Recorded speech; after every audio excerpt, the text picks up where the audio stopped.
That's a good question, and of course, let's be clear, we represent essentially 3 countries, or maybe in my case, I've worked in Germany as well as the US, and you've been in Chile and Syria. The question is, how are discussions carried out in US classrooms, and how might those differ from your countries or in my experience? So how is US discussion in the classroom managed or handled?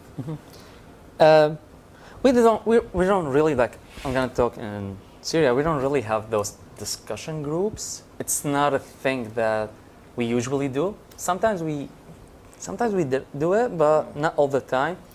It's different from here. Here it's like every class, almost every class or the other class, we have discussion groups. And at the beginning, for me, I felt a little bit embarrassed, like to go meet people like, hey, I don't know you guys, can we work on this?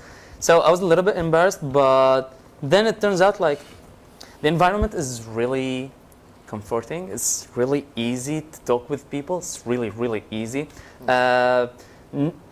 Nobody will judge a student because of their lack of knowledge or their English level, speaking the language or anything. So it's really comfortable. So the first time it was a little bit stressed about it, but then, with the help of the professors, like they divide us into groups. They give us like a guide to work on, questions, so people start talking and stuff. So it's really easier and fun thing to do, and a good way to meet new students. For international student, when I first came in here, like I know no one here. Yeah. So I need to make friends. So this was a great opportunity to meet with groups, and the library here is it is like a real library where you can spend like 24 hours a day or whatever, and you can eat, you can drink, you can do whatever you want.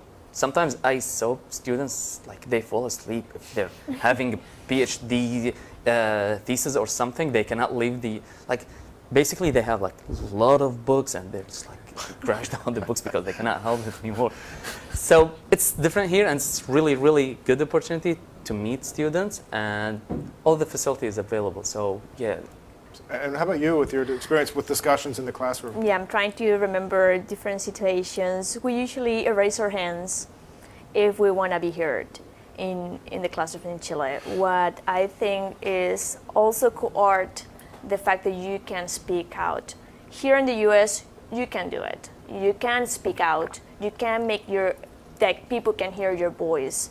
Of course, in a respect and friendly environment in the classroom, and the teachers also will respect that.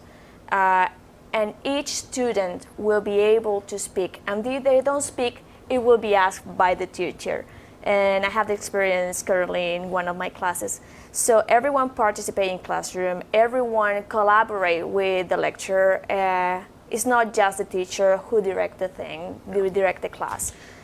So everyone collaborate, and I 100% agree with Ahmed. Is everyone is part of the group, and even though you don't want to be part of the group, you have to deal with your personal fears and speak out. Yeah, no, I would totally agree with that. I think that's a real distinction between U.S. higher education and maybe many other countries of the world, where there's really, the students truly do have a voice both in the classroom and in the institution, and there is an expectation on the part of faculty, even in grading in some cases, yes, where participation is also graded. So, yeah, students get a certain percentage of their grade or their final grade based on how much they participated in the classroom.